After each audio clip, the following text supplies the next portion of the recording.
Welcome back to the show, everyone. This is your Inside Track to Success. As always, I'm your host, Stewart Kraintz. Have another awesome guest for us today, and just going to jump right in and introduce him. He's somebody that is a stand for not only financial literacy and education, but also is somebody that is super big in the personal development space. Not only does he coach others on their finances, but he also is a leader, coaches people into bringing the best out of themselves in all walks of life. And I'm super excited to have my brother on the show, Jon Lavin, today. So, Jon, thank you for being here. And I want to just kick this off. I mean, you've been in your business for quite some time. I know a lot of the folks that listen to this show are the types of people that have entrepreneurial dreams, maybe are afraid to get their toe in the water. What supported you in getting started in creating Lavin Financial Group? And let's just go from there. Wow. Well, first off, thank you. It's a privilege for you to ask me to be on. Everybody likes to everybody's favorite subject is themselves, right? So Mhm. someone asks you to speak about what you've done and what you're doing and what you believe in. It's really a cool feeling. So I want you to know how much I appreciate it, and I consider this a real opportunity and privilege. So I'm in business 44 years. 44 years. I have a hard time saying that. I started at 23, literally right out of college. I got in sales right out of college. I had big dreams. I was one of those kids that grew up in an area outside of Philadelphia where there was lots of big homes and lots of rich people, and not me, right? Not me. But I was around it, and then I became a golfer. I became a pretty good golfer, and worked at a country club and got around more rich people, and I found out they weren't any different than anybody else. They had mastered a craft, whether it was a profession like a doctor or a lawyer, or they were in sales, or they were business owners. And those were the people that I saw do what I wanted, which was they were golfing in the middle of the afternoon. When everyone else was working, they were showing up at the golf course. And so as a young person, I was, that really kind of it said, wow, how do I get that? How do I do that? What's that about? Right. And so I would pick everybody's brains as a kid, and business seemed like that's where sales and business is where I knew I was headed. I was not very great. I wasn't really great at school. I didn't really enjoy school. So I ended up with a mass communications degree after dropping out of the business school so that I could at least graduate with something. It took me 5 years, and I realized I was not going to make money as a professional golfer. I played college golf, but I've been a 0 to like 3 handicap still to this day. So I'm a accomplished golfer. I work at it, but the foundation of sports really helped me with the foundation of business. I Nice. found it was the same. It was based on fundamentals, and so I got recruited out of this company. I was selling door to door cookware and cutlery in my senior year of college, which wasn't going to be anything but experience. And I quickly I was introduced to the insurance and investment business, and fascinated by it, and really gravitated immediately to recruiting and training and developing people, working with people. Mhm. I knew that my ticket to success was developing others, duplication, the process of helping others learn what I learned. And I was in a system and a structure from my support company that allowed me to promote people. I wasn't threatened by their success. I was encouraged by their success, and my success actually became their success. So I Mhm. found the right place to plant my flag, and transformational work, self-improvement, personal development has just been part of my everyday life for all of these years. Starting back when I was 17, I went and I got to go see Werner Erhard at an EST seminar when I was Wow. 17. Yeah. So that was my first introduction to the transformational world. And then, sales gurus like Tom Hopkins, and a mentor of mine, Art Williams from A.L. Williams, and Zig Ziglar was one of my first guys that I ever listened to. And then it just went on. And then I did all as much transformational work as I could. I'd get in and out and use the material and use the knowledge and information, and realize, okay, I'm ready. I need reminders. And so over the years, I've been in and out of, organized transformational training and taking so much of that to my the people I coach and enrolling a lot of people into transformation. I found the easiest way for me to communicate with people was to have people that had done any kind of work on themselves. It was easier to be direct, clear, and communicate straight with them. So I've built my business that way in the financial world. Yeah, and thank you so much for sharing all that. I feel like there's a million things I want to ask you, but something that you hit on, you talked about having mentors, having people guiding you along the way, whether it's directly working with somebody, attending some type of training, or even just reading a book. And somebody that you mentioned, Zig Ziglar, I've read a lot of his books. I used to be in very hardcore sales myself. I'm going to botch it a bit, but he always said that the way you get what you want in your life is by helping enough people get what they want as well. And that's what I'm hearing you saying in the story of your career to this point. And for the people listening, I feel like this gets lost because we focus so much on what we want. I'm wondering what your coaching or advice would be for folks that want to get started entrepreneurially, but are maybe looking on social media for the glitz and the glamour and not about the service. Well, there's no such thing as get rich quick. Anybody that promises that to you is a charlatan and a crook, and you should avoid them. Mhm. It's going to take hard work and effort and a long time. Long time meaning, really, I think 5 to 10 years is the minimum focal point of putting your efforts in, unlike anybody you know. Like if you're going to be successful in business, you're not going to be, there's nothing normal about it. So Mhm. you're not going to have a regular schedule and everybody's going to think you're weird and stop talking about that all the time. And why are you always working? And then as you succeed, they're going to go, well, it doesn't look like you ever work. Like, what do you do? Like it kind of like the theory of decreasing work. Like you start out working really, really hard until you get to a point where you've built a business that operates without you. I think that's the goal that we Mhm. all have, is to have more time and more money and more freedom to choose, right? And then if you can be in a profession where you play a role in being significant and adding to the quality of other people's lives on top of, and that's how you get what you want, is by taking care of others, which Zig said. It's just a blast. I mean, I'm 67 and I wake up every day with a passion. People go, "Oh, when are you going to retire?" I say, I already do what I want to do every day. So Love it. what am I retiring from? And I work and I play and I spend time with my family and I travel.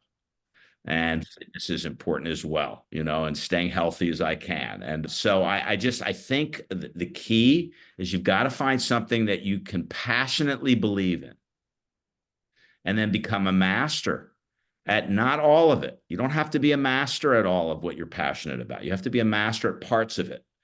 And mentorship can fill in the voids. Mhm. Relationships can fill in the void.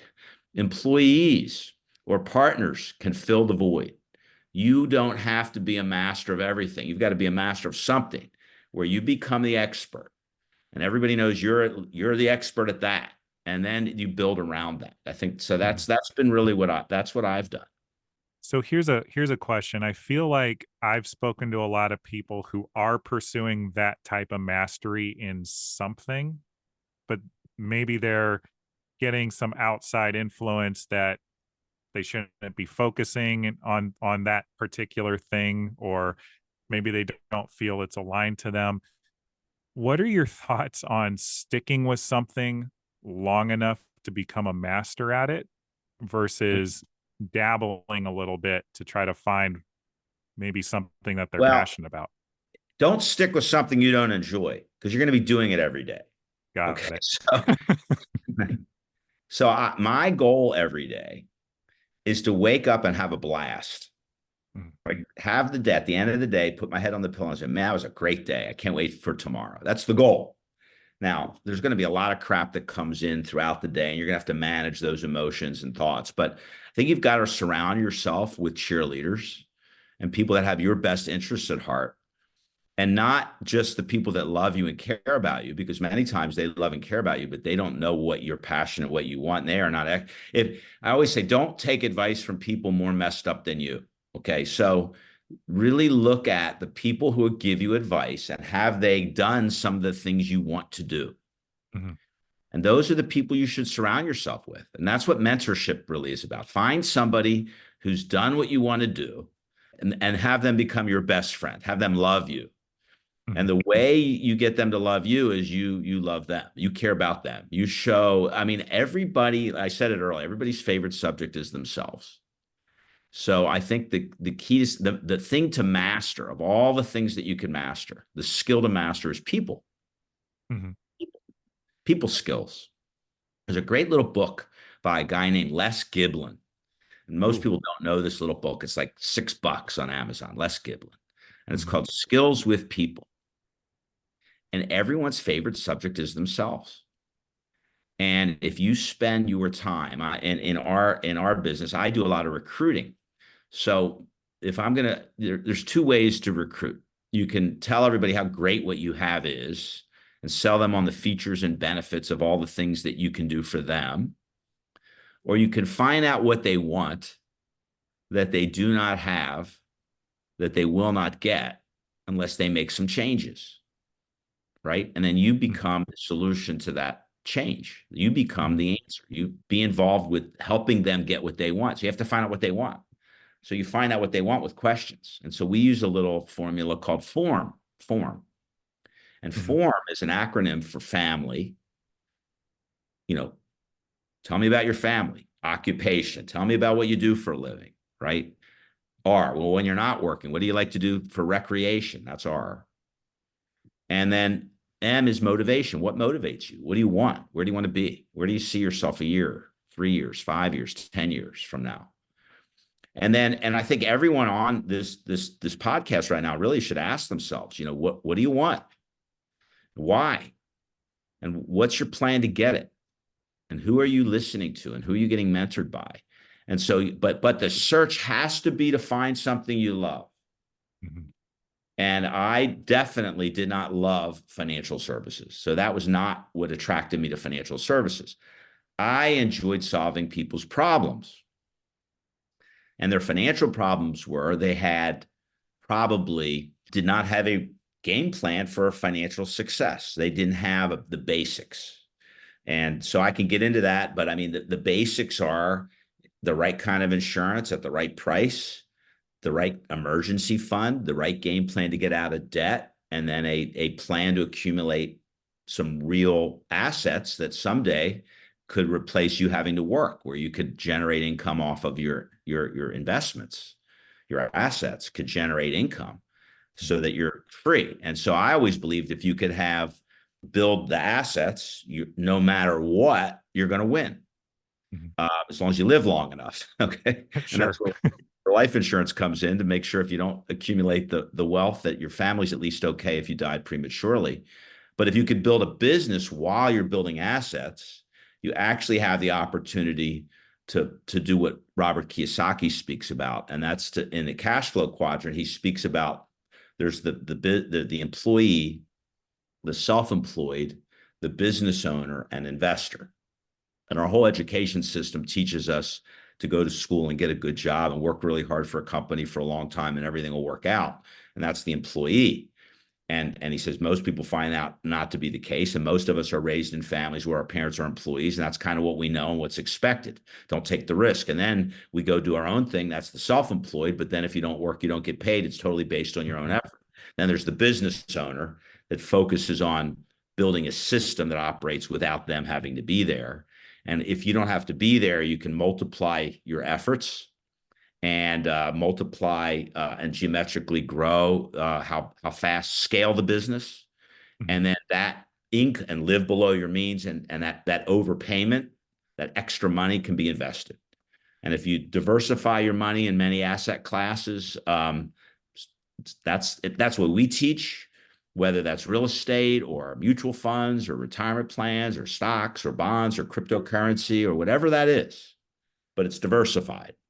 Then eventually you're going to have that lump sum of money that will generate the income that you need to be comfortable and that you can leave to your heirs and create a legacy, create Yeah. generational legacy, and it doesn't have to be a lot of money. I mean, if someone accumulates $1 million, that's equal to $50,000 a year of income for life. And then you could leave the million. If you go, I can't live on 50,000, well, then you might need to accumulate 5 million. And then now you get 250,000 coming in. And when you die, the family gets the 5 million. So everybody's different. Everybody has different goals and objectives. And so that's kind of been my focus, is how could I become a business owner and an investor where I could truly have freedom and money was no income, and money and paying the bills were just not even the thought process. The thought process was, then how can I make a significant difference in other people's lives? And that's what's really kept Mhm. me going every day. It's the thing I enjoy, is seeing other people succeed. Yeah. Wow. John, I'm like pumped up in the last couple of minutes just listening to you talk. And, folks, I actually can't vouch for what John is saying enough. I mean, unfortunately, I lost my last grandparent due to COVID during the pandemic, but because my grandfather had the foresight to get all of this set up, while he was alive, things Wow. like funeral expenses, burial costs, all those things were covered. And there's a much greater sense of financial peace and security within my family as a whole, because he set this up as a snowball over time so that it was actually a benefit to his children. And, Wow. I'm absolutely a follower of the gospel you're teaching, so to speak. But the thing I want to just go back to, John, if I may, you're painting an amazing picture of the possible end result for people. And you and I both know just getting started is often the hardest part, Mm. especially if somebody's concurrently trying to start a business or get anything going on their own. And specifically for those people who might be hearing this thinking, okay, John, this is great, but how? What are your thoughts in coaching for them? So I've always said, if you can find a need and fill the need, you'll always make money, right? So in business, Got it. figure out what people need and provide it to them, right? And then if you can scale it, you make a lot of money. So I always use the example of Gerber baby food. Between 1928 and 1946, they sold 70,000 jars of baby food a year. Mhm. And then from 1946 to 1964, after 80 million babies were born during that time, called the baby boomers, they sold like a billion jars of food a year. Mhm.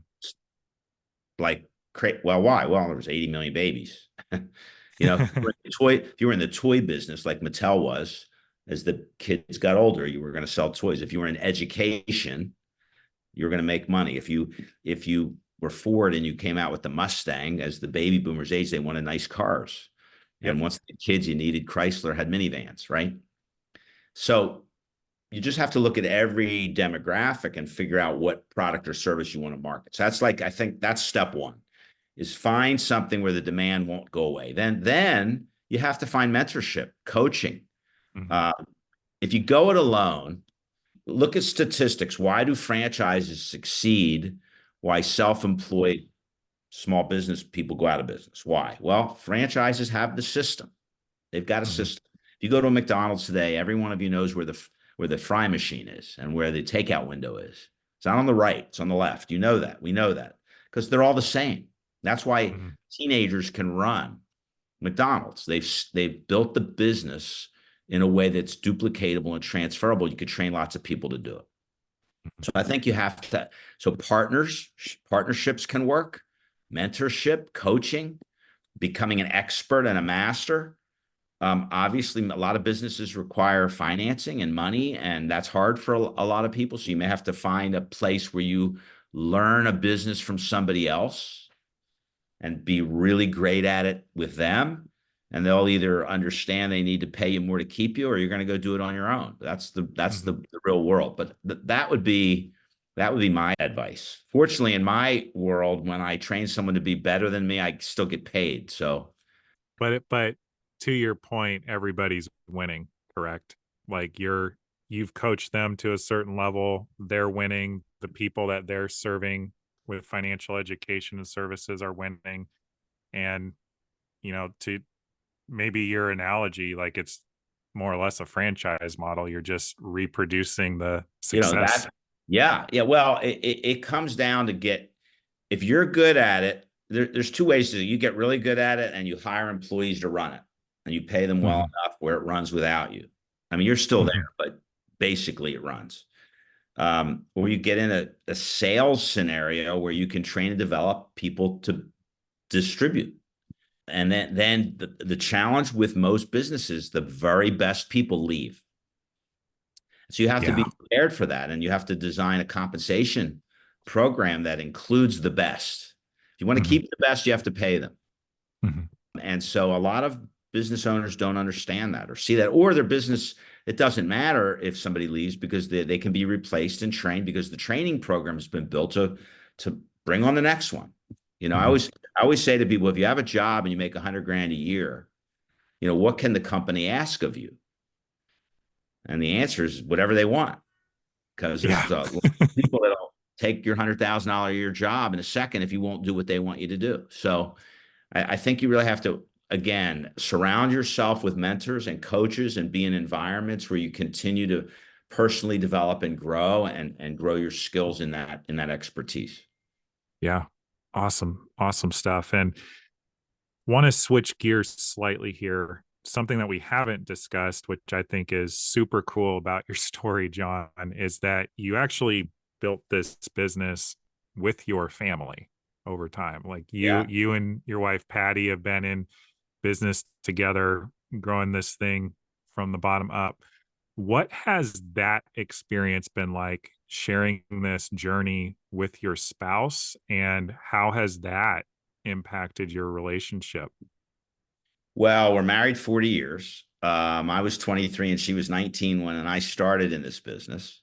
Mhm. And she tells the story. She said one day he came out. He says, "Look, I need you to go take a look at this business I'm looking at because I need your support. You don't need to do it, but I need you to know what I'm excited about, and that I basically look. I'm doing this with or without you, so you choose. I'm doing this, but I need to do. I need to do it with you. If we're going to be together, we need to play our roles." And Sure. partnerships, spout, whether it's a boyfriend, girlfriend, or parent, or a family member, or child, partnerships are all different. They all take on, there's not one size fits all. Our partnership was, she did the things that I she did everything. I was like, I roped them and she cleaned up the mess. Like I roped and branded, she cleaned up the mess I stirred up. So she made sure that the relationship part was being done while I was the A-type personality running a million miles a minute forward. She made sure that that the families, that the relationships, that the people that worked in our organization knew that they were important to us. And so she was the relationship queen. That was her. She was not an administrator. And she never did. She got her licenses in insurance and investments, but never really used them. They're simply, if I pass, she inherits, right? If she's licensed. So the role of us being every day aligned together where we were going and planning and this goal of building a business that would run without us and building assets and saving money and doing the right things with our finances. That was unbelievable. And then as we raised the kids, we had time to be with them. She had unlimited time to be with them because our business was making us enough money that gave her complete freedom. And then I was able to be there when I needed to be there. And now my son, Zach, is in business with me now for a Mhm. decade, and it's unbelievable. And he's really allowed me now a lot of freedom to not do all the nitty gritty stuff that I always had to do. Right. And so someday he'll inherit the business. And so a family business that's built right can be passed on for generations. And Mhm. it's really cool to know my grandkids can be rewarded financially from the business we build if we continue to do things the right way, and Yeah. so that was all, that became really important to me. Yeah. And I just want to follow up because you're clearly in charge of a family business that worked, right? And there's a lot of advice out there, a lot of horror stories, blah, blah, blah, like don't hire your family, don't go into business with family. What do you feel Yeah. like worked for you that set your business apart as a success story versus a statistic? Well, it's a daily work because my wife is not me and my son is not me. I'm me. Mhm, I do what I do. For me mhm. to expect them to do what I do is not fair. They're going to have to Got find it. their role. And I think the hardest thing about family businesses is parents expect too much from their kids in some cases. Not that they shouldn't, but our kids aren't us. And Mhm, so I think that's where the conflict comes when you're expecting certain things and there's these unmet expectations that aren't even fair necessarily. We built such a successful business and such a successful lifestyle. I'm just blessed that he wants to do it with me, that I get to do it with mhm, him and that he's good at it. But he didn't have to grind like I have to grind. I had to grind. I mean, I had nothing, zero. mhm, mhm. So I had to grind for every day just to survive. It was every single day. I had to figure out what do I need to do to pay the bills, to keep the lights on, to keep the Sure. creditors away until this thing works, right? Mhm, And that's the grind of an entrepreneur. So we mhm, can't expect that from our kids. So I think that's what's worked is that we let them find their roles and then support that, and mhm. truly let them participate in the success of the business. So knowing that entrepreneurialism is a grind, it is on you, you're putting it on your back each and every day to make it happen. Yeah. Is entrepreneurship for everybody, or is it something you gotta be wired for in your experience? It's not for everybody. No, not for everybody. Uh, and don't take this wrong, but in today's world, I think a lot of the millennials and the X and Y generation, I think that their values are different maybe than ours were. I think having most of us, we got a job and then our life revolved around it. Okay. Yeah. In today's world, I think everybody wants the opposite. They want to have a life they choose and create, and then their way of earning income revolves around it. Mhm, So it's life value centered, focused, as opposed to work focused. It's mhm, people want that, and technology has allowed people to accomplish things in shorter periods of time. So I mean, I think everybody's different. I think you got to find, my goal is for every one of my associates to be super successful. The mhm. key is that they have to be the one to define what success is to them. Yes. And then I have to help them get that Mhm, and know that if I do that, some of them may do better than I ever did, which would mhm, it's really what I want. So I think we have to define what is success. mhm, And then we have to build towards that. And the grind early on, it wasn't even a grind. It was a grind as I look back, it was. But to me at the time, it was just a game. It was a mhm, sport. mhm. There were fundamentals you had to get good at, and then you had to understand that doing them over and over and over again and not allowing the monotony to bore you to death where you're changing things all the time was the key. Find what works and then do it over and over relentlessly until you've developed some other key components where it can run without you having to do it all yourself. And so that's that. My grind was how do I duplicate? How do I create a process that people can learn quickly without me? Mhm. And I still work on that today because now we're doing everything on Zoom. So now I had to Sure. create new processes. Yeah. So Yeah. Well, I acknowledge you for, shifting actually over 4 decades of shifting and shifting and shifting again in order to rehone and re-maneuver the business to not only keep up with the advances of technology, but also socioeconomic shifts and things like that, because you never know when a global pandemic is going to hit and how that's either A, going to impact what you're up to, whether it be business or anything else, but also the opportunities that it provides. I mean, yeah. call me crazy, but I'm sure you can probably get more meetings done through Zoom. Am I right?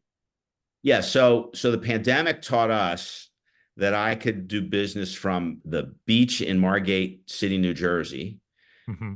in the summer, and the country club living in West Palm Beach in the winter. I learned, so that's where I live now. Those are the two places I live. Now that the pandemic's is over, I'm moving, getting a place back in Philly near the office. So I want to be back in the office.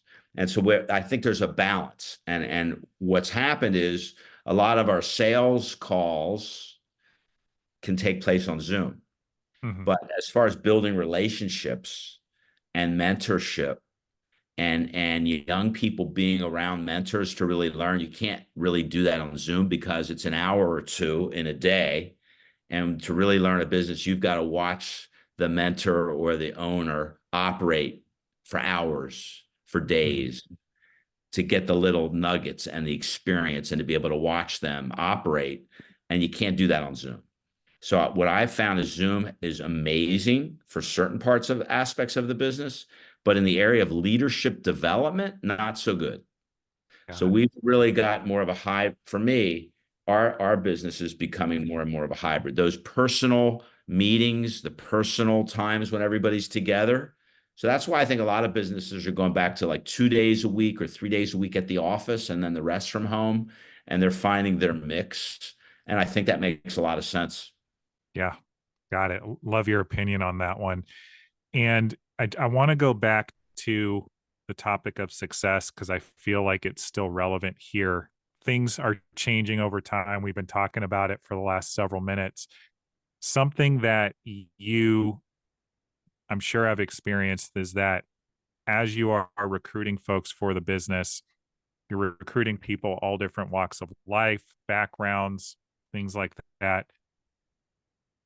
Does it ever get harder to support people in defining what success looks like for them in terms of maybe being further and further removed from the younger generations of folks you're bringing in? Well, the problem, it wouldn't be a problem if they wouldn't quit. Tell me more. People quit on themselves. Mhm. Look, this is recruiting and training and development or building a business and bringing people into your business is truly a numbers game because there's no test that we can give a person to determine their heart and how hard they're willing to work and the intangibles, their integrity, their work ethic, their people skills, their ability to learn quickly and implement, keeping their word, all of these things.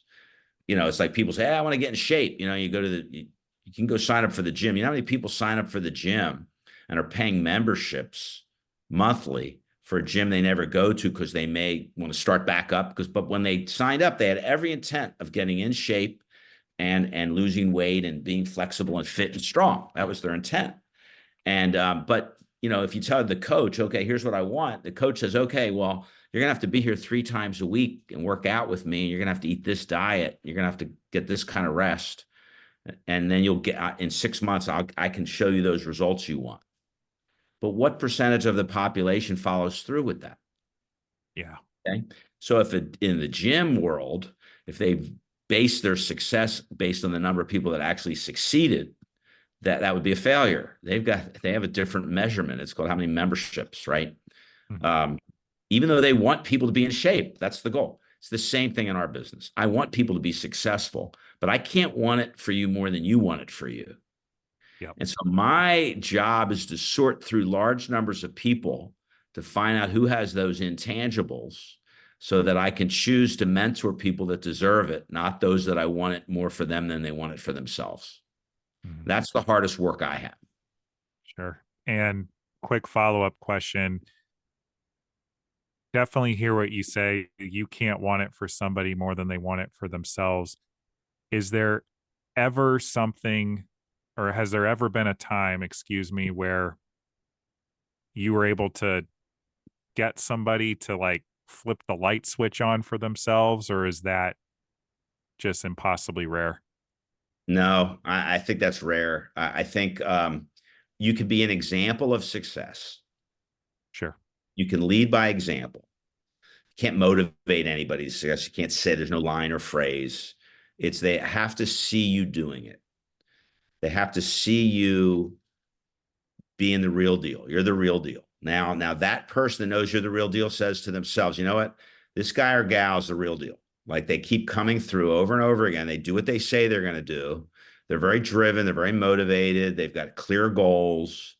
They have a great life. I'd like to be like them. Hmm.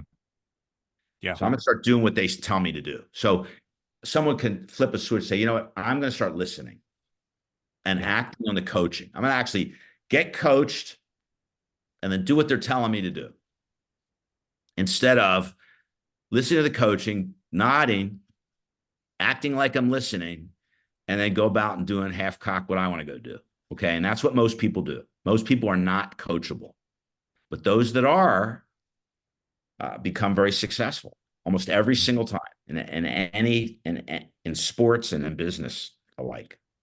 Yeah. And maybe just to double down on what you're saying, the way that I think about it and the way that I coach people in the life coaching sense is you are the sole and uncontested author of your own life. You are constantly writing the story of your life. And do you want to be writing a story where the main character, who is you, is very ho hum, non committal, not standing for anything? Or are you going to go all in? And maybe it doesn't turn into a 44-year business for you personally, but at least you went for something. And Right. by going for something and standing with it, like standing through the fire of all the moments that suck, like not only will you get some wins, but you'll get some amazing life experience along the way. You know what I'm So, saying? so accurate. Oh, 1,000%. There's no losing. There's only Mhm. lessons, Yes. right? So, you are the accumulation of the choices that you make Mhm. over and over and over again, good or bad, right? Yeah. Um, so yeah, you're writing the story every day by the choices you make and the actions you take.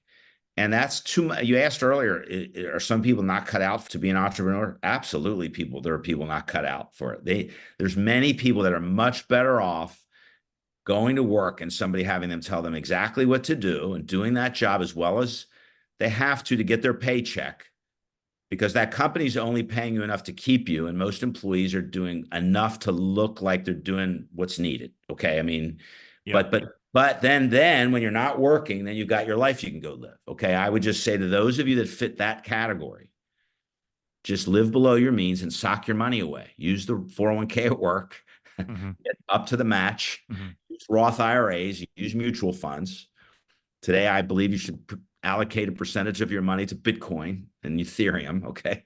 I mean, I believe that. I'm a financial advisor. I don't get paid to Yeah. tell you. Oh yeah. I think that. And not now, some young people, that's where all their money is. I don't think that's smart either. Okay. Although it's looking smarter and smarter with the approval of a spot ETF that can be bought, at a broker dealer. Pretty amazing times, but make sure you're saving your money and you're creating a safety net of a nest egg. And then do what you need to do to be happy, right? I started out. What makes you happy is what's important. Mm. And if some people can't, it's just not being an entrepreneur is not their gig. That's okay. Then be a great second. How about be a great support role for an entrepreneur, Mhm. right? And take pride in that. So I really believe that. So Yeah. Yeah, I've heard it said on a lot of other shows with great entrepreneurs, like, know what you are the most cut out for, because if you kill it in your role, you can still do really well as a W-2 earner, like somebody making W-2 income as an employee. But I think what I want to make sure people are taking away is John is in no way saying there's anything shameful about not being an entrepreneur, but whatever you are doing, just go in it with your full heart, full intention, max it out because you owe it for yourself and your life, to make the most of your time here on this earth.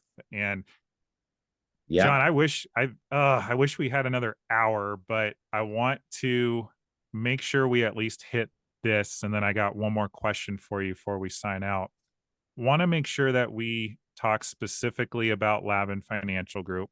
Obviously, you are founder, CEO, doing the thing. You built it from the ground up and you've helped thousands of people create greater financial literacy and security for themselves. We've kind of been hitting on it all throughout this conversation, but what do you want to make sure people know about what you're up to and how you can help them?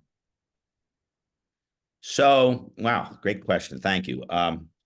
So I think the reason our company's been successful is because what we market and what we teach when it comes to financial literacy, in my opinion, is accurate and should be taught in schools. Mhm. And unfortunately, we're not taught about money in school. There's no money 101, personal finance 101, it's just not taught. And as a result of this financial illiterate society that we live in, you are either learning it from your parents because it was important to them, or you're taking it on personally to really learn how to do the right things with your money. So that is the reason I have a business at all, is because at the core, there's a value proposition called, in my world, it's called buy term life insurance and invest your money. Which means, and this could be opposite of what somebody else says, and it's okay, they have their opinion too, as opposed to buying life insurance to be your own banker or to buy life insurance with a savings account. We teach people to do not do that unless it's an estate planning scenario where you need insurance till you're 125 years old to pay taxes or to leave an estate for your kids so you can spend down all your money. Other than that, buy inexpensive life insurance until your kids are grown and out on their own, build an emergency fund that's separate from that, save and accumulate in retirement plans. The best is a Roth IRA. And people will say to me all the time, why I can't, if I need my money, I can't get it out of there. Yes, you can. A Roth IRA allows you to withdraw every dollar you put in. It's the gains that must stay there. And make sure you've got a plan to get out and eliminate and crush debt. Be very clear on what your debt freedom date is. Have a will, have a will or a trust, and have a budget, and have a coach, and have a guide. Have an advisor. So that's what we do. Now, on the other side, I train and develop people to do that for other people, part-time and full-time. And so our success has been the part-time piece, that people are able to get involved in our business without a full-time commitment. And in today's world, that's working very well remote from home anywhere in the US. And so that's what we've built our business today, is much more built around the convenience of work from home. And so we're attracting a lot of stay-at-home moms and dads and people that are tired of driving hours in traffic. And so, and then what I develop people to be is brokers and owners to run their own business if they choose to do that. Now, that's a much bigger commitment, obviously, but so that's what we're about. And I have partners in business that are publicly traded companies that support us and finance us. And I think that's the other thing as a business owner. It's very important that you have that you're not trying to do everything. You can't be everything to everybody. Find your niche, what you're good at. And there's a book called The E-Myth by Michael Gerber. It's a great book. And he talks about be good at what you're good at, and then make sure you have support around you, because you can't do it all. You'll burn out. So I've been very fortunate to partner with an amazing company. Primerica is the company that has been in the background, like powered by. They do everything. I run my business, but they supply all the admin and products and money and legal and support and all that. So I've been freed up to do what I do. And I feel very fortunate to have found that. So if you can find partners, that's what franchises, that's why they work, Yeah. Partnerships work. So. And how can people get in contact with you or anybody at Lavin Financial? LavinFG.com. Okay. That's one way. And there's information there. You can contact me directly at jonlavin@me.com. So that's JONLAVIN@me.com. My son Zach's in the business. We are both working diligently to help people learn. You can call me or text me, 610-662-0662. My new number, 610-662-0662. I know there's a lot of sixes in it. And we're available to answer any questions that any of you might have. It would be a privilege. So thank you for allowing me to do a little ad. That was nice. I didn't expect that. Yeah, no, absolutely, John. I mean, you're in the business of helping people, which is what this show's about. Like, that's what this is for. And folks, we're going to make sure that all of the contact info John just provided is readily available in the show notes and in the descriptions wherever you are catching this podcast episode. So, if you are interested in learning what this could look like for you to start your own business, definitely reach out because John is the master at not only creating a business, but creating one that is genuinely out there supporting people in, creating the type of security that many of us only dream of, but he's here to help you make it a reality. And John, I know that we're out of time. This is the final question I ask every single guest on the show. And so I want to make sure, you're no different. What are you acknowledging yourself for today? Wow. Um, Hard work, perseverance, living to be the best version of me that I can be, totally committed to self-improvement and personal growth. I mean, every day I'm listening to podcasts, every single day still. I'm acknowledging myself for doing the transformational work that I've done to realize that I didn't have my act together like I thought I did. And I wasn't all that. I'm just another human being like everybody else. And to get off my high horse and come down to earth, right? Just be a regular person. So I think that's probably right now the thing I'm most proud of is that I've really humbled myself to realize I'm very fortunate to be at the place I am. I made some of the right choices. I'm around a lot of the right people, and happy to be healthy enough to enjoy it, and don't take that for granted. That every single day is a blessing. So I acknowledge that I am living life to its fullest right now. Amen to that, sir. Thank you And I so got a much good for golf game. I'm going to acknowledge myself. I'm still a 2 handicap. So that's pretty good. you're a lot better than me, John. I'm still lucky if I make contact when I'm driving. But folks, this has been another episode of Your Inside Track to Success. Again, we're on every Wednesday. Please be sure to like, subscribe, and hit the little bell icon so that you get updates as well for when new episodes do come out. Again, I have been your host, Stewart Kraintz. We will catch you next week.